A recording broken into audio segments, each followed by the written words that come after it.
Well, how Well, goes it over there? well, everything is, as my husband would say, everything crisp in Leisureton. How are you doing? I'm doing good. I'm doing good. It's very colorful over here. Like the camera is It just is. like, yo, it must be like the camera is just like, hey, it's NBA season started. It's earnings season. We're Mhm. going into the last quarter of the year. Whew. Yeah, true, true, true, true, true, true. So I think everything is just like, look, man, we ready to get up out of here. We out. How are you? Yo, I'm actually really good. I had to take a power nap because this weekend was super, super intense. Okay. Um, with we had our photo shoot this weekend, and the photo shoot was 16 hours, and we're tired. We're really tired, so I had to recover. But That's a lot of photos. it was over 3,000. But you got to take that many because you don't know which ones are gonna like fully come out. Yeah. Yeah. It's So true. It's true. anyway, it was fun times. We're creating the visuals for Leisureton, so Oh. stay tuned, Mark. Prepare to be enchanted. Okay. Oh, it's gonna On be that note, great. on Oh, that are we note, live? No, I'm just yeah, kidding. we're live. Just kidding. I knew. Oh God. Oh, Lord help me. Well, what's up, everybody? I'm Mark Monroe, accompanied by my wonderful co-host, co-producer, co-creator, and all things galactic over there in Leisureton, rocking the fresh W2 who? I see it. I Yes. see it. You I see too. it. Who? Where? What? Why? No, I'm just kidding. All right. Well, we got a lot to get into today. Like, for example, talking about earnings. Somebody said put some respect on their name. We've been seeing the Okay. markets do their thing. So, without further ado, go ahead and cue the intro.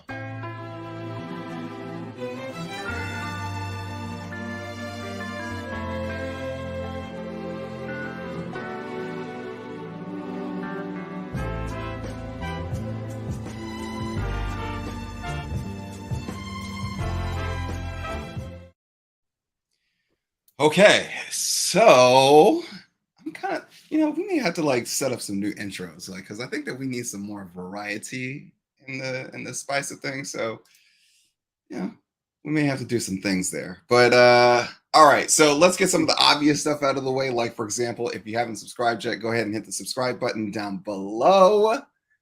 So that way you can be checked into a ton of dope content for you to learn from. And of course, essentially start your journey.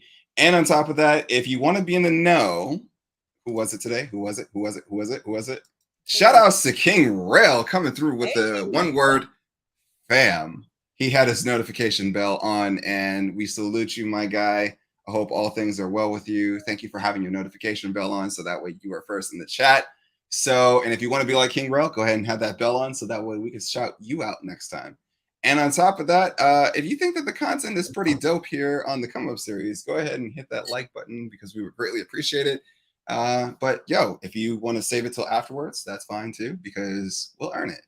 And we got a pretty dope show for you today. So let's get into it. Like, for example, Jolene, Yes. what happened in today's markets? Totally. What does it, cousins? It's Jill NGC in the place to be, coming to you on this fine Tuesday with these market updates or whatever.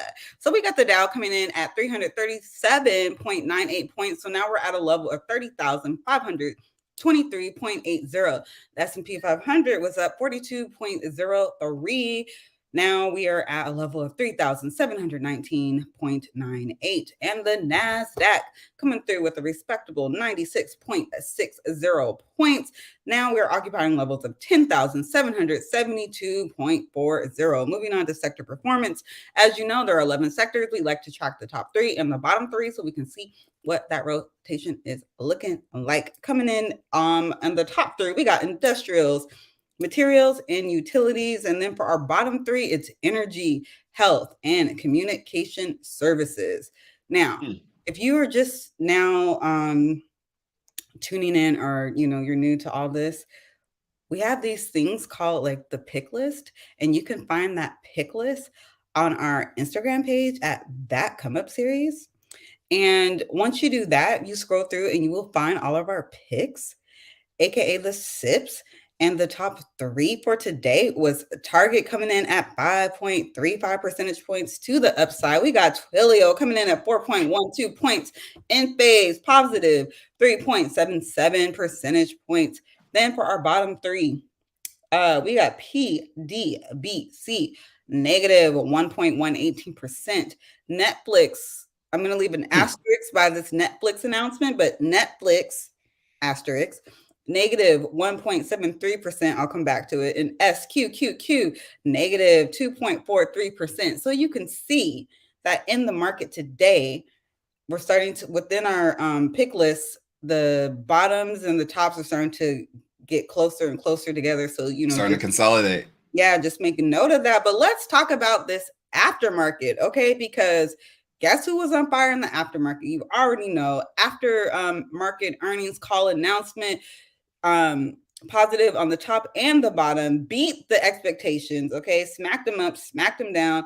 And we are now in aftermarket 14.38 percentage points. So we got to talk about Netflix and these earnings and see what they were talking about, subscribers, all that. And then I do want to note, Mark, that all the sips, like I just want to make note of this, like let the record reflect or whatever, that all sips are up in the aftermarket anywhere between 0.35% all the way up to that 14.38%. So the aftermarket right now is on fire. Now, granted, some ETFs are unchanged, and I think there was one of the picks that was unchanged, but all the other ones up in the aftermarket. If it's up, then it's stuck. So interesting. Very, very, very interesting. What does it mean? So, what were the number one shows that they had? Of course, it was the Jeffrey Dahmer story. And then, of course, coming through second was Stranger Things. And then, of course, they had a few other shows like, Gray Man and stuff like that. And it's very interesting to see exactly how it played out. And one of the interesting notes that really stuck out to me was when Netflix said, stop caring about like the subscriber numbers. We're more than just subscriber numbers. That was a very interesting line there because, like, for the most part, Netflix has always been judged based upon its subscriber growth. So is that a meaning to say that, okay, hey, well, one, you're dealing with the law of large numbers and you've already had significant critical mass numbers that were hit. Now, of course, there's also this crackdown in 2023 that's also going to take place. So, if by chance you happen to be a part of that in that number, just want to let you know if you've been not aware that Netflix will be cracking down in 2023, which is like those that are like, sharing passwords and everything else, a little bit too excessively. They may have to start cutting back and then ultimately possibly nudging you to get your own account and then possibly, throwing on the cuffs and saying, okay, you gotta go. You gotta get your own subscription. Well, HBO Max better not do that because I'm hella on yours.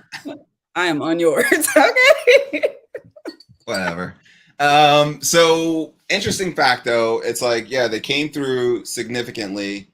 They said that Netflix has higher engagement than any other streamer with room for growth, which I believe is true. In the UK, Netflix accounts for 8.2% of video viewing, 2.3x in Amazon. So that's almost 2.5 times Amazon and definitely over 2.5 times Disney Plus.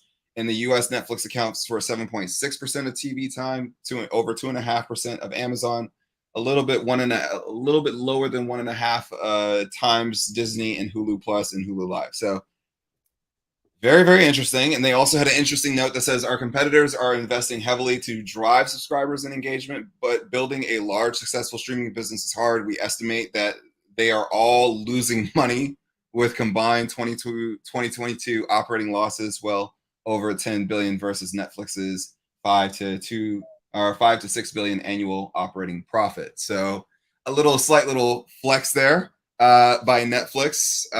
Interesting. And it was very interesting because I just saw in the chat, we have a first-time subscriber. Thank you, Andres. Welcome to the group. But yeah, so it's very, very interesting to see exactly how things are playing out.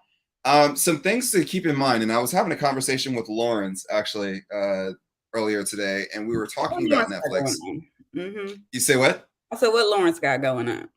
Oh, so I mean, oh, man, brother man's busy. So shout outs to Lawrence because he's definitely coming to an episode of his own fairly soon. So Hey. he's very excited.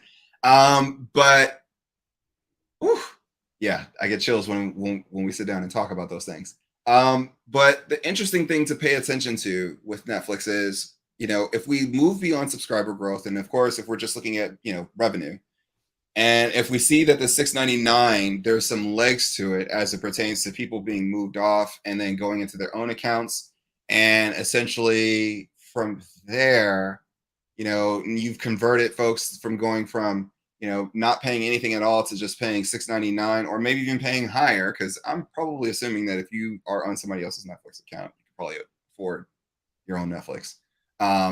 That's just me assuming. So, if you can't, you can't, that's okay.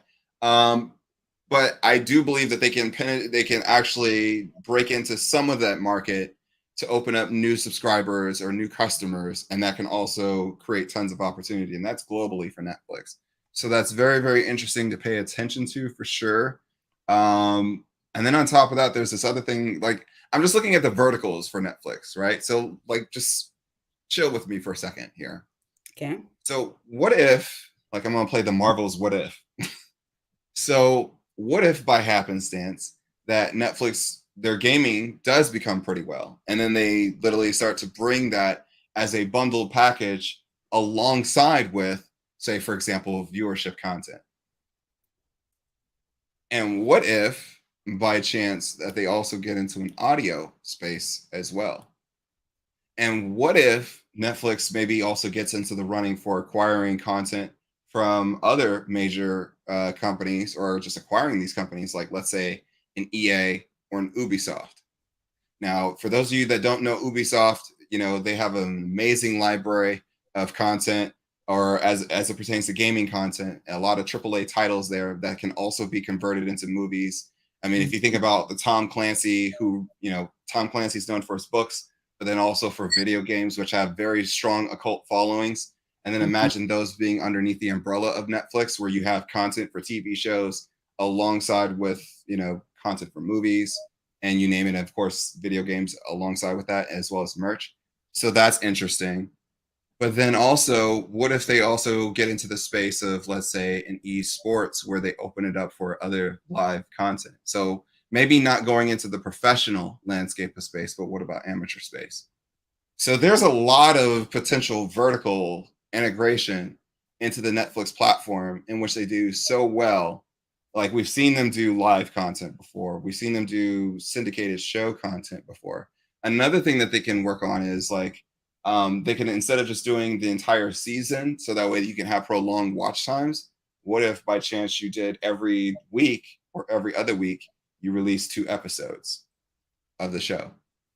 So again, it's like there's just small little tweaks or just small iterations here and there that open up big arenas for Netflix as it pertains to the potential verticals in which that they can go. I'm gonna tell So you right now, Mark, that weekly schedule will kill my vibe. I mean, I guess 2 episodes at once would mhm. be like the compromise, but that's the whole you're gonna just be it won't be Netflix and chill, it'll be Netflix and then wait till the next week. Oh, stop it. You'll just run on to the next show because I mean, one of the interesting things that we're probably starting to see is an Mhm, oversaturation of TV shows where there's just too much content. mhm, And so everybody's eyeballs are being drawn into every which way. Everybody, it's kind of like this oversaturated market of you got a streaming service, you got a streaming service, you got a streaming services. And it's mhm, like the networks kind of like knew that, okay, hey, that nobody wants to buy cable TV anymore. mhm, And they realize that generations want to like literally like grab content in which that they see fit through subscription, and especially, hassle-free, non-committal subscriptions versus, traditional cable networks. You have to be locked into a contract of some sort. mhm. So again, there's opportunity within the space, and then, somebody said it best, if you think about it also, like cousin Lou said, VR mode. If you look at within your Meta Quest or Quest 2 Pro or whatever it is, um, there's Netflix there. Now, of course, they could build a space there. So again, there's tons of opportunities in which that Netflix could literally, and keep in mind they make money for stuff that they already own that also goes to theaters as well. Mm-hmm. So there's a lot of verticals there for Netflix in which that I'm seeing, and like I said, I like the flex in which that they're doing, because if you really look at, like, now one of the interesting things that they did mention was Apple TV Plus, which was interesting in their note, because Apple TV, they are really starting to step it up as it pertains to their content and really making a challenge towards Netflix. Mm-hmm. But like I said, there's a lot of, like, just imagine if you did a group viewing where you had, say, for example, a theater mode where you could literally watch, like have a party mode with friends in Netflix. So again, like, there's a lot of opportunity in space in which that you can keep people engaged within the platform, and then provide other arenas outside of just your basic streaming space that I think that they can just turn on the levers to, because I'm probably sure that Netflix is the type of company where they will like to test things, but then at the same token, it's like, are they enough of risk takers to take that risk? That's the question. And like I said, Apple TV, I think that they're one of the biggest challengers within the space. I don't believe that Peacock is a huge challenger. I don't believe that Disney Plus is a huge challenger, because when you look at their original content, it's kind of like, eh. And it's like they're playing off of a lot of other existing content versus true original content. Mm-hmm. So again, and it's like the other arena to look at for Netflix to see exactly where their growth channels are. Just here's a little, and I said this to Lawrence. I said, pay attention to the type of content that starts to hit Netflix. Mm-hmm. Like, it's no surprise when you start to see content coming in from specific arenas. Like, for example, when African content was very heavy, that lets you know that they were definitely pursuing, they were definitely pursuing Africa significantly. Now they've now pursued, and they've started to make inroads. So now they're looking at the next inroads, which is somewhere in Asia. So I'll leave that for homework for the cousins to find out exactly where specifically, because it's very interesting where the next phase of content is coming from in the Netflix arena, but it's somewhere in Asia. So, they're very specific as it pertains to the channels in which that they turn on. But yeah. Well, I look forward to what they have in store, and then seeing what the next measurement for them will be, because they just told us, don't judge us. A lot of folks are saying India. Nope, they were already in India. Well, I know what it is, but I'm not going to say. So anyway, what's key about moving forward with Netflix as far as really, it's going to be about their spending, like, their cash burn and what they're spending for content. I think that they really still need to get that under control. I think that also we are really going to be paying attention, I think, over the next 2 quarters, what their revenue looks like from that ad supported plan of $6.99. Mm-hmm. That's going to be a very interesting take to see exactly how that plays out. Let's see here. Wait, question. Do you think they're going to get like licensing for like the English Premier League or any of that? Because I don't know if they'll take the English Premier League, because that's highly like NBC that really controls that, and they're paying like significantly top dollar. They could potentially go after NFL, but I think that that's going to be unlocked by Apple, and I think Apple is just like kind of like biding their time because they realize that they're really the only game in town. So that's why I said I think that the huge opportunity that Netflix needs to pay attention to, which is a huge growing market, is amateur sports. So, like, think about, like, for example, how much people have been watching high school basketball, high school football, how they're starting to like literally pick up volleyball, and other related sports are really starting to pick up. So I think that those are huge opportunities. There's huge opportunities there in which that people can watch, and then that turns on your Friday night viewership for Netflix. Your Thursday, Friday night, and maybe even Saturday night viewership, that becomes Netflix for live content. So something to think about as it pertains to like what is it that they can do. But again, it's like, when people be saying that Netflix is dead, or other companies within the communication sectors are dead, or that there's no growth opportunities for them. Like looking at these companies, no, it's just they take breathers. Like they reach the law of large numbers, and then it's like we're waiting to see what the next trick is. We're so like there's such this huge sensationalism of like quickly rushing to judgment just to say that, okay, hey, this company has done this, and then that's all that they are because of the fact that this has been their lexicon. Mm-hmm. But that lexicon really starts to become a moat for the business, which if you've already built a moat for the business, then everything else around, like everything else outside of that, can be a potential vertical for the company that can possibly be a potential moat of the future. So like if you think about the App Store for Apple wasn't always the moat. It became the moat as they started to invest more into the services market. Their moat before that was like, for example, their iPhone. If you look at Microsoft, its moat has always been PC sales. Now it's starting to be, cloud services, which is their moat, that they build businesses that are surrounded by it. Like, for example, they build services on top of the cloud infrastructure because of the fact that whenever you start seeing somebody build something on top of it, and that's your moat. So something to like just think about for everybody as you start to put together your 2 to 5 year or your 5 to 7 year plan, depending on what your time horizon is for the companies. Start thinking, don't just look at what they have now.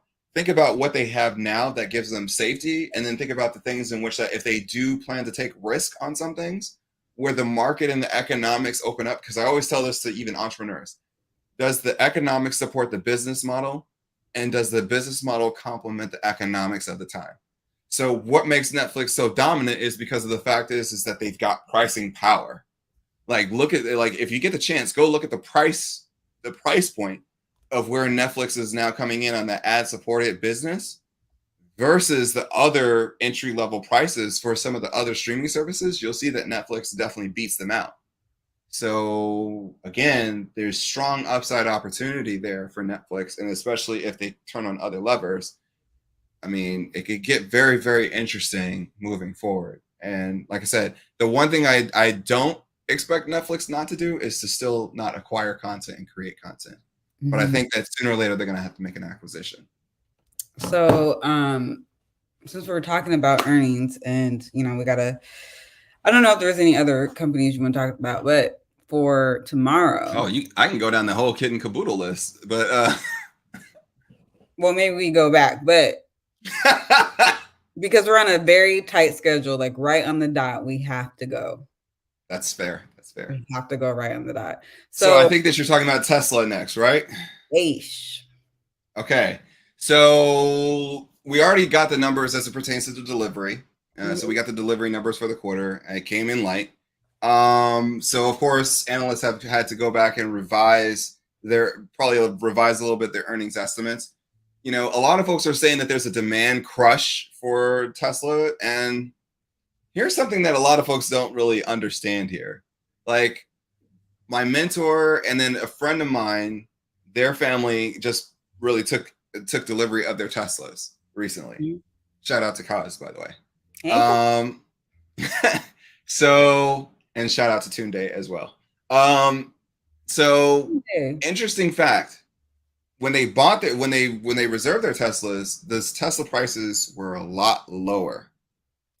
So one of the interesting things that I've learned is that, they're locked in at those prices. So why would I walk away from those prices, especially in a high inflation environment, though I'm locked in at that price? I mean, a lot of folks are taking deliveries now with appreciation. Like imagine receiving a capital gains tax on your vehicle because the vehicle has appreciated in price. That's wild. That could be, just imagine what that world would look like. We've seen houses, of course, houses as assets. Now imagine what that looks like if your car now becomes an asset. Like, that's crazy. So like, you're seeing cars that are being, taken as it pertains to the delivery for about $10,000 to $12,000 worth of profit. And the other interesting thing is, looking at Tesla, I think that honestly their quarter is going to be solid. I think that everybody is really focused on do the earnings revisions revise, which I don't believe that they will. Everybody's going to be focused on can Tesla deliver by the end of the year 1.3 million vehicles. Where are we on some of the other spaces? Like for example, the Tesla semi truck. I wonder if some of that revenue will also be accounted for in the earnings call. Also, we want to know about Cybertruck. Like, what will that look like? So I think with Tesla, it's not really about like the delivery numbers because we already got those. I think that everybody's going to want to know what comes next. So, do we get any potential insight as it pertains to the guidance or what's coming down the pipeline? If we get any whiff that things are good, then I think that we're probably going to see that a lot of companies are going to have solid quarters across the board. But at the same token, if we see that there's any potential slowdowns or pushbacks, like for example, supply chain bottlenecks, or say, for example, issues as it pertains to import export, that could potentially be an eyesore for some of the investors that could possibly drive the stock down temporarily. But in the grand scheme of things, here's the thing that a lot of folks also don't know. If Elon's able to meet that benchmark as it pertains to the goals for the year, that could also be very, very interesting because of the fact that a lot of folks don't pay attention to the fact of his stock offerings that he gets. And the stock that he gets is like it now becomes something that's fully vested, that becomes fully vested. So like imagine taking, let's say, hundreds of thousands of stock at like, let's say $4 to $12 a share, but the stock is trading at 200 and something a share. Yeah. So again, I'm not worried about a Tesla earnings. If I had to make a call as it pertains to any of the earnings, let me go ahead and pull up.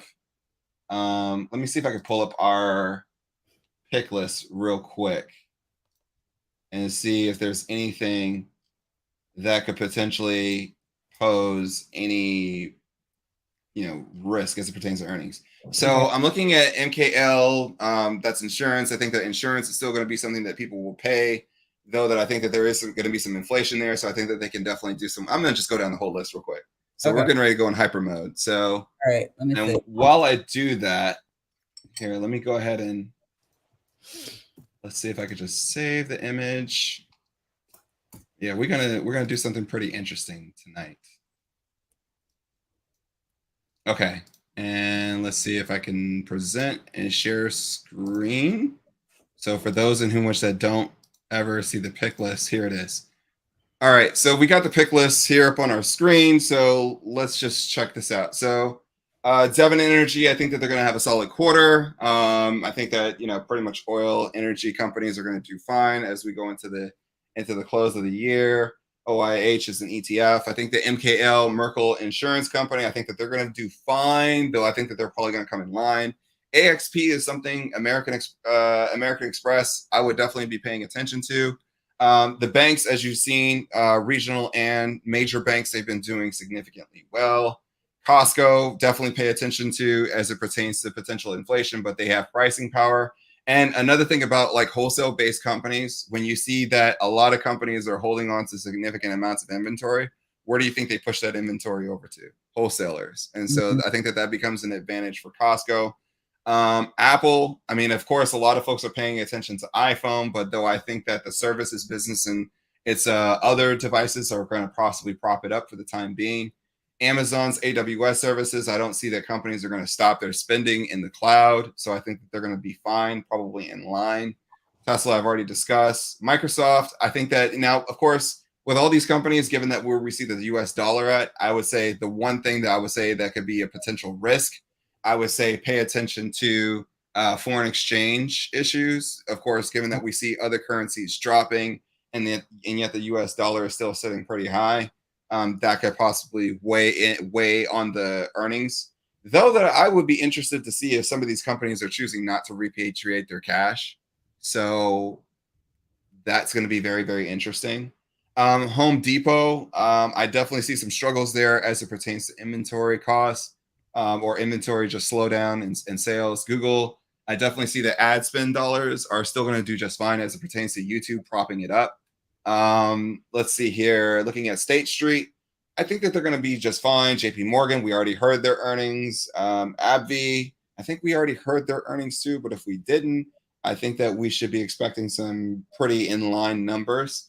And Best Buy, I think that they could possibly be at risk, given in the sense of the inventory issues, of course. But again, if people know that inventory buildup has been significant, then a lot of things get discounted. So it could have already been readied for in the previous quarter. But again, I think that Best Buy is at a high risk. I think that Nvidia and AMD are slightly at risk, given in the sense of their inventory issues. But I would say, watch for the holiday sales there. I don't think that their Q3 is going to be that strong, but I think that their holiday quarter should be fairly strong because of the fact that things are highly discounted. So with those two companies, I would definitely be paying attention to, what the shopper sentiment is like during the holiday season. And if they give guidance as it pertains to somewhat positive outlook there, I think that could potentially save the stock. FT&T and Zscaler, I think that spending is still good for those, especially over the next 2 years, because of course people are going to be spending within the cloud. Netflix, we already put some respect on their name. Target put some respect on their name. Nike, though that they're heavily supplied, but then I think that again, just like AMD and Nvidia, those supply issues become opportunities. Accenture, I'm a little worried. Restoration Hardware, not very worried as much, though, that I know that wealthy people are starting to scale back as it pertains to the spend, and that could potentially hurt Restoration Hardware because that's its major market. Enphase, I think that we've already got word on them.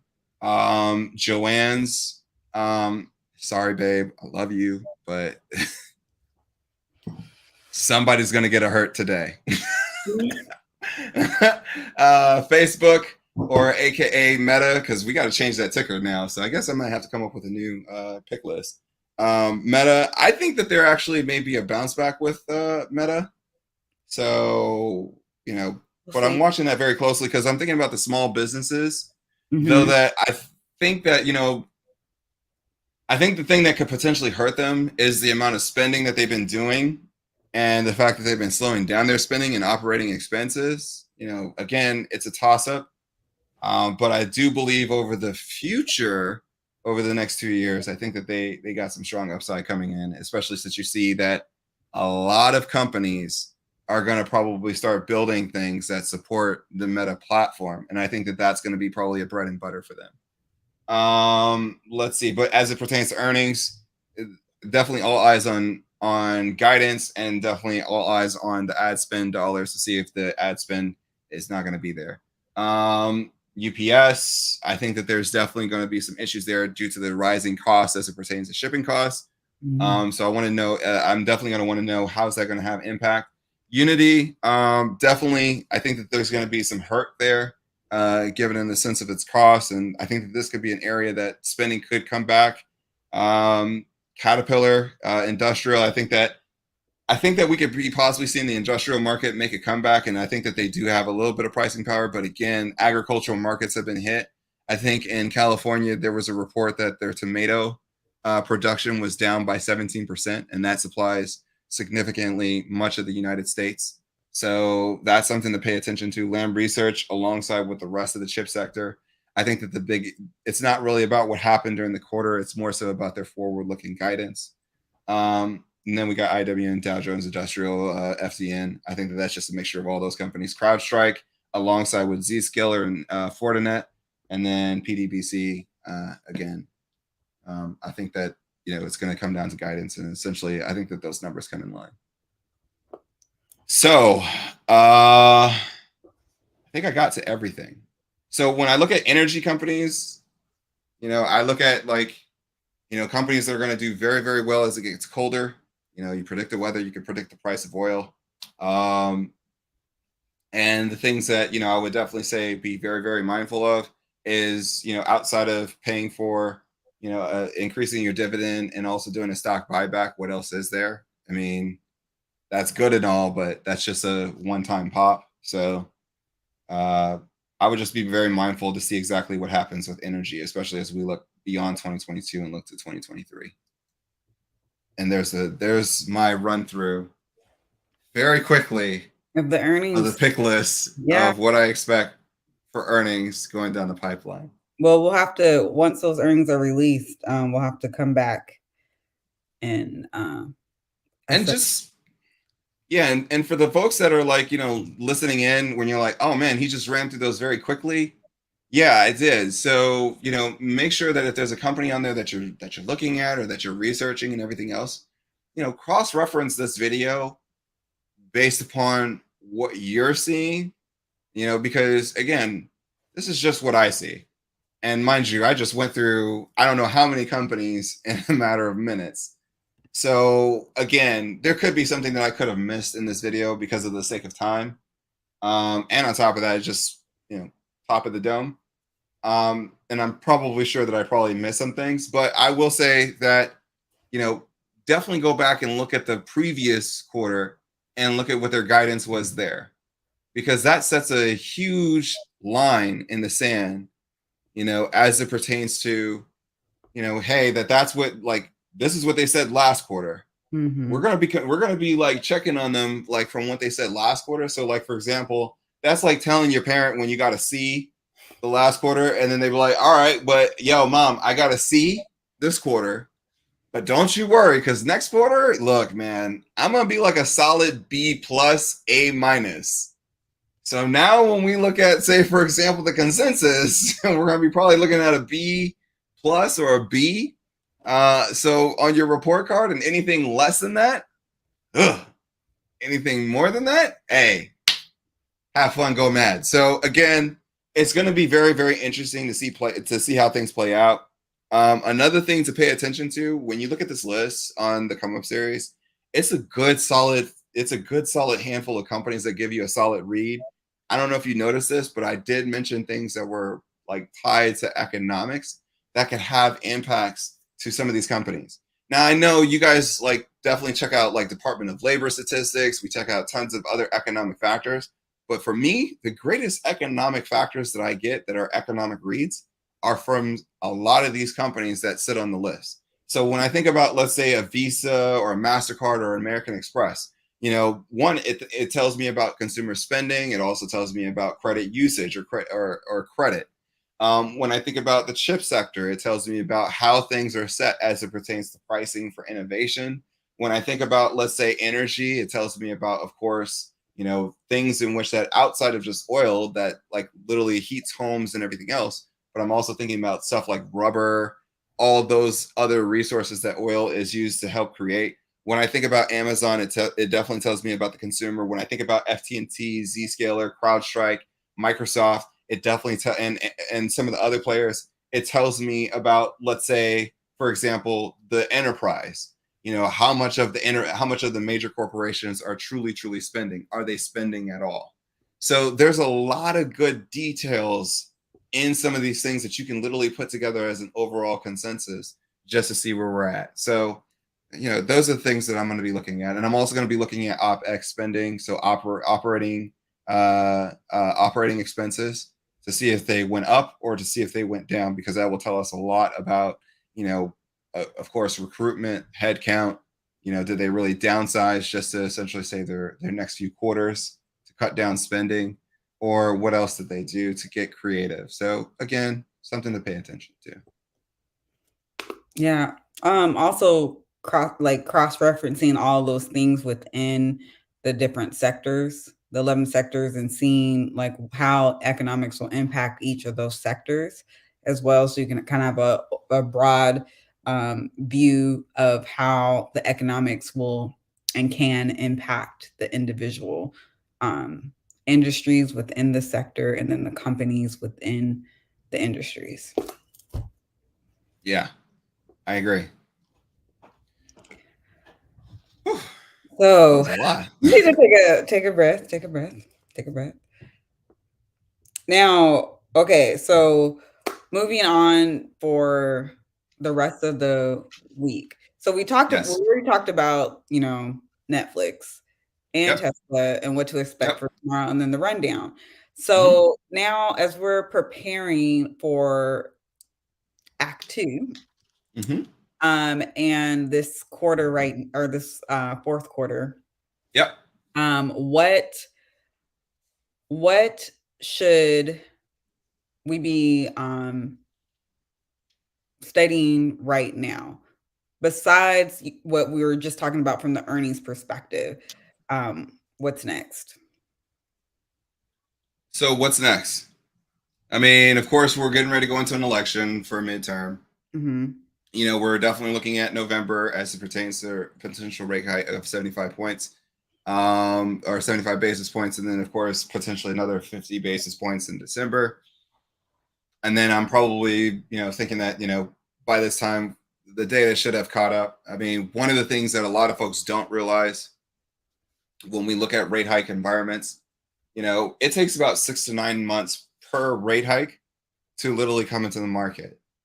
So, like, let's say, for example, if I hike rates by 75 basis points today, some things will be impacted like starting that day, but in order to actually truly see its impact across the economy, it takes about 6 to 9 months. Now, of course, I believe given that economies move a lot faster, I'm going to make an adjustment to that and probably say 4 to 6 months where we start to see that those impacts start to take place.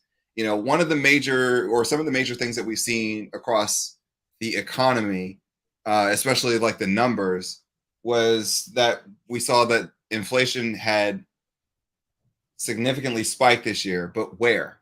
So, like, for example, places in travel, we thought that it was going to be food and energy, but yeah, of course, those have started to settle back a little bit.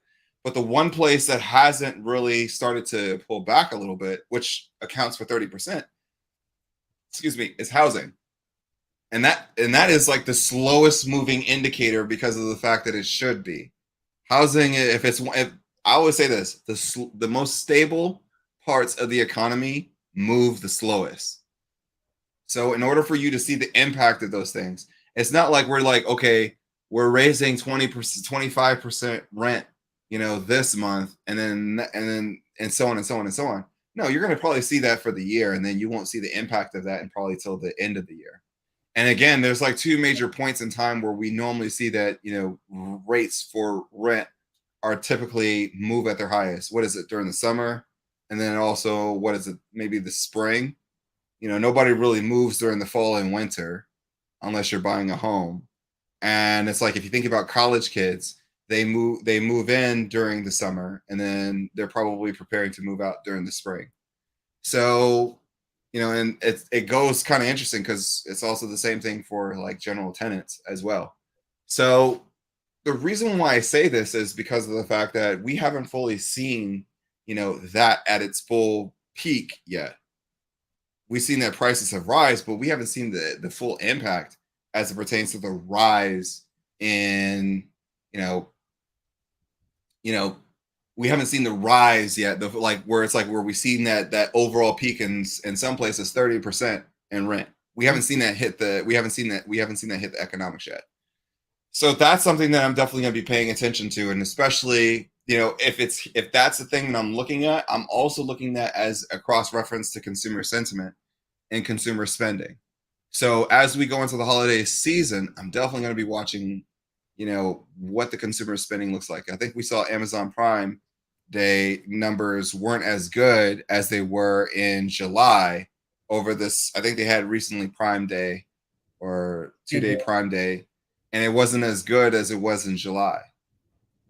So that could be a very telling sign that a lot of folks are choosing to sit there in savings because of the fact that the market hasn't very much so spooked. So, those are the things that I'm going to be watching for, across the board. And then, of course, I'm going to be watching to see what the S&P 500's, true, earnings, earnings growth looks like. So we're getting to that point where everybody thought that S&P earnings was going to be 6 to 8%. Currently, we sit at 12%. So does that hold up? We're going to see. Do we hold up in double digits? Because then there's a lot of folks who got that wrong.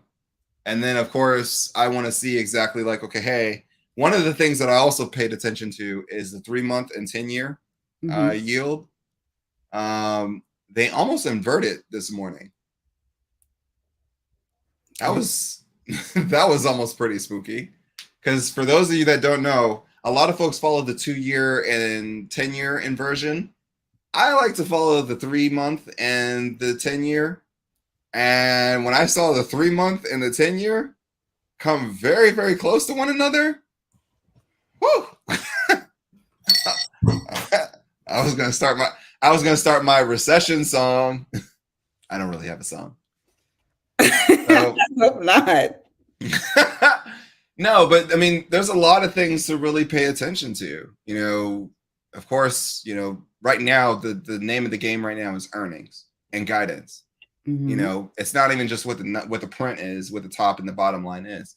It's more so in the sense of what is it that they project over the next year. So what do 2023 earnings guidance or forward earnings look like?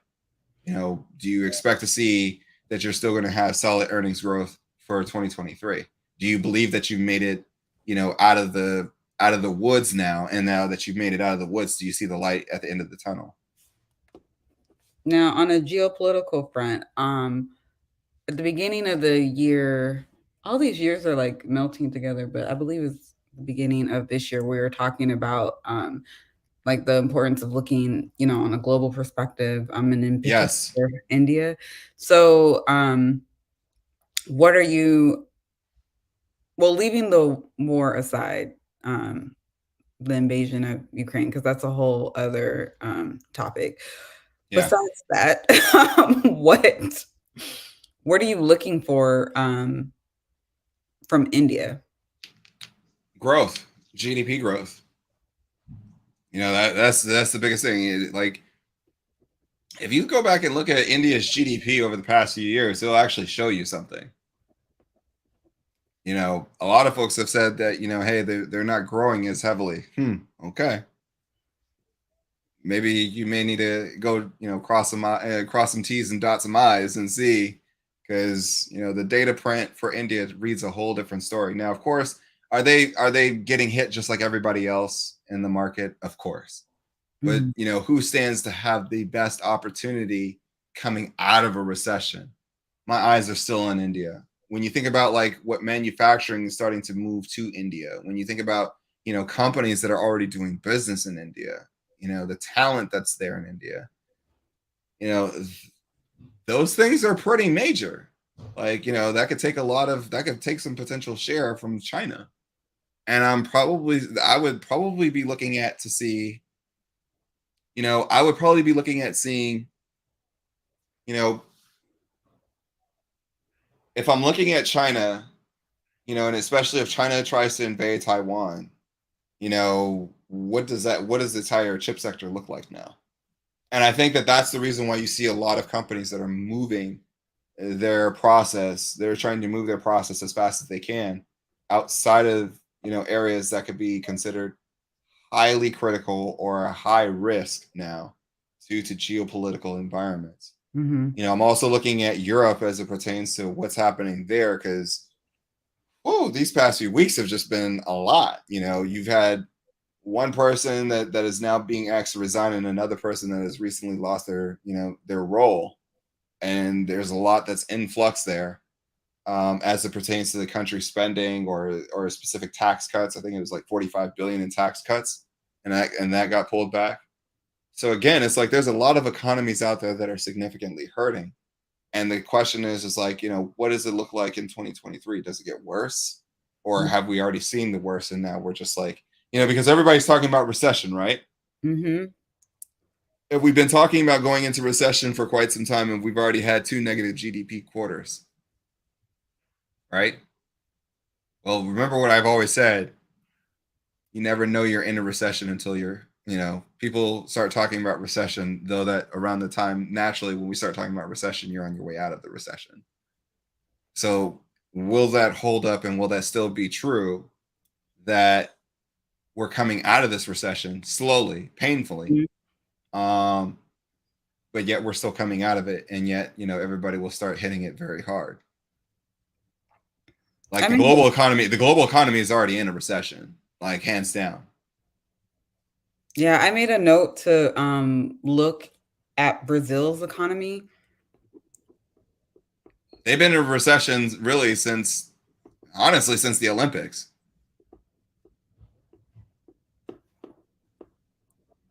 Yeah, there's I gotta remember there was something that made me put that on a tickle file, like, okay, let me come back to this.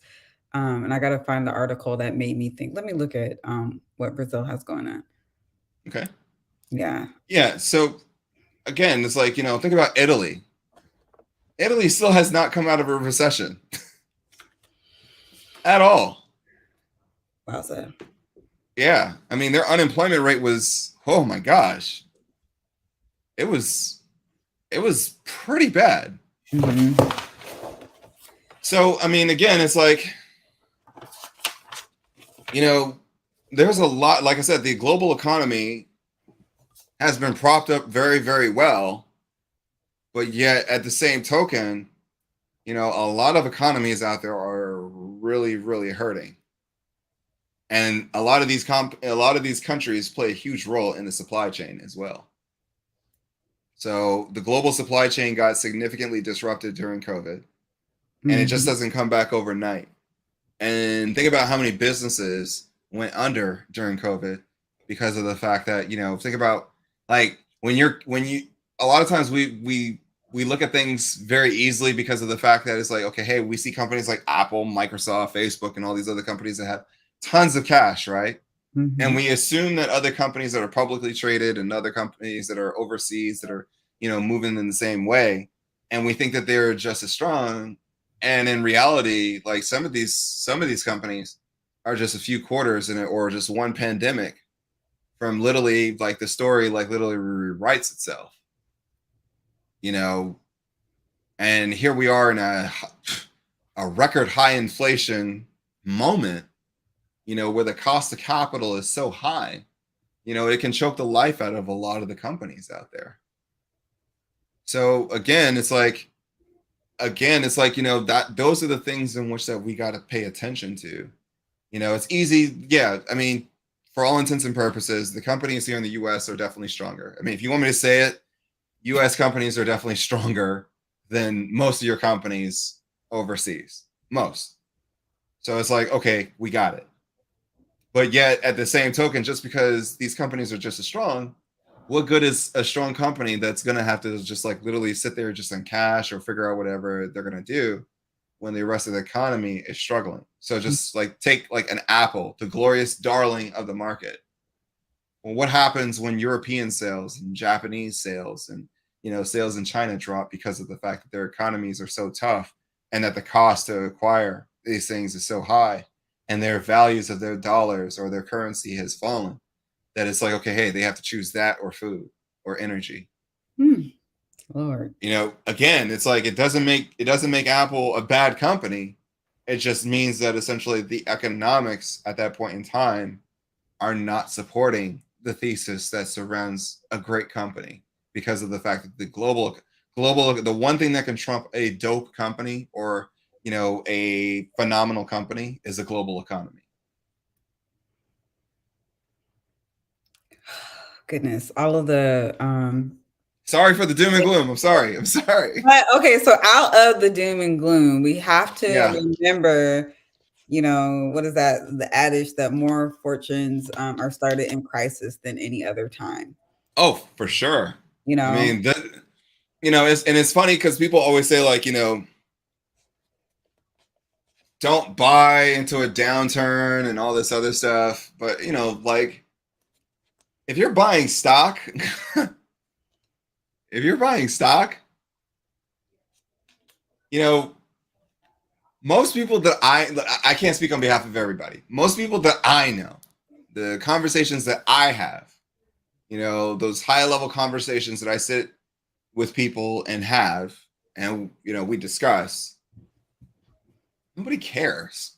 If anything, they're just looking at, hey, that this is an opportunity in which that ultimately I can add to my position. Like, think about all the times that Apple has fallen and Warren Buffett has added to his position in Apple. And, years later, like, he doesn't really care about what's happening 3 months, 6 months, 9 months. He doesn't care. Like, he's looking at it overall over a period of time, because he knows that essentially that over a period of time, unless the company is that significantly damaged, that the company will get back to whatever form of glory that it's at.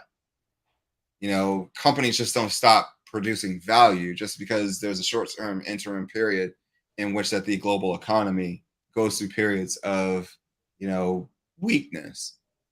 So you got to think about it from a perspective. Like, it's easy, like, and that's the part where it's like I tend to notice where people who have a trader mindset, like, completely try to use a trader mindset when it comes to an investment mindset. Like, I'll give it to you from my perspective. When I make an investment on an early stage company, I don't care about what's going to happen over the next 3 months, 6 months, 9 months.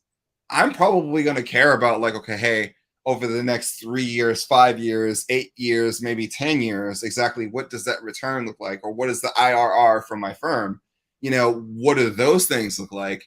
I'm going to look at those things and say, okay, hey, great investment, or, hey, the investment is probably at worst flat. But it's like a lot of times we walk into investments as if we're traders, and it's like, okay, so let me get this straight. You're going to buy a stock today and then treat it like it's a trade for, let's say, 3 months or 6 months. Like, what's the purpose? Like, the amount that you say, for example, will have to pay in short-term capital gains tax doesn't even make it worth it. So again, it's like, like, you got to think about, like, what are you at the point in time when you're thinking about, like, such a position? If you're thinking about it like a trader, as a person who trades positions, whether cover calls or whatever, or options or whatever it is, that's a different mindset. If you're thinking about it from an investor, you're thinking about it from a totally different mindset. Investors focus on the long game. Traders are more so short term because of the fact that there are so many different impacts. There's so many different factors that have impacts to their decisions in the short term. So again, like, that's, those are the things that people miss. So, like, for example, if I'm in a position, let's say if I bought in a position at Apple in November, let's say as an investor, and when the stock was at, let's say, 170, and then the stock came all the way down to 130 or one something, not 170, and I'm there for, let's say, a 3, 5, 8, 10 year standpoint, or more like 5 to 7 or 5 to 9 years, then I'm not going to care. And that's the part that people got to pay attention to. Like, you got to think about, like, exactly how is it that, like, when you dollar cost average into a long-term position, there's nothing wrong with that. In my opinion, I don't think that there's anything wrong with that. The folks in which that I know that have made it wealthy, and that have those wealth conversations when we have them with each other, we don't care. It's just something that we can add on to the existing portfolio to increase the position. And we just got it for a good price because it was cheaper than the price that we originally paid. Also, just like, especially for newer investor / trader, the importance of identifying what your styles and all that is. But also for your portfolio, your account, it has to have, you have to give it some type of purpose. You can't just have an account just to have an account, because the purpose or the intention of that account will also inform what goes in that account, the strategies you use. If you're looking for something as a trader or an investor, all of those things will make the difference. A lot of this, building wealth starts in the mind, like being intentional about what you're doing and what you're building, instead of, following this narrative and then jumping on this and then getting out. Breathe, breathe, slow it on down, get really clear about who you are in relationship or in relation to your wealth journey, because it's yours. It's no one else's. It's yours. And so that's the thing. Like, it's so easy to fall in. Like I said, if you don't hear anything that we talked about, because we're pretty much at the end, trying to block out all the noise and sensationalism and just focus on whatever it is that your plan was. Keep your group small as it pertains to essentially, like, how is it that you receive your information, what your information diet is, and also what your risk appetite is. And then on top of that, it's like, once you've made a decision on something, like, and if it aligns with your purpose and plan, go for it. You know, and like I said, know, like if you're like, know what side of the spectrum you're thinking. And if you're like, you know, like I think trading with Marcus came in here and said that, you know, I'm investor binary. And I was like, okay, if you're investor binary, then it's like at that point in time, then if you're a trader today, then you're a trader. If you're an investor today, then, you know, okay, hey, well, what is it that I'm investing in? But you just got to know the difference as it pertains to what is it that you're doing. And also look at the intent as it pertains to what this portfolio's focus is. What are the goals? Because here's the thing: a lot of folks will set, say, for example, trading goals on an investment plan, or a lot of folks will go with a trading plan with an investment goal. Yeah, and it's like, get It clear. doesn't align. It doesn't align. spend that front time getting clear before you put those dollars behind what you're doing. But we're 1 minute over, and you know it's dinner time and game time and family time and all the times. So yes. Well, thank you all for watching. We hope that you were able to grasp some information here, because, you know, like we say here on the AV, whether it's the Vince Yards class or the CAF, we're all connected to the AV. And in this particular case, it's the market, which is, you know, our university. And so keep studying, keep researching, keep learning, because the more you learn, the more you earn. And stay focused, be kind. Until next time, I am Mark Monroe. And I'm Jolene GC, in the place to be. And this has been your come up. Thank y'all. We'll see y'all next week. Peace. Hey.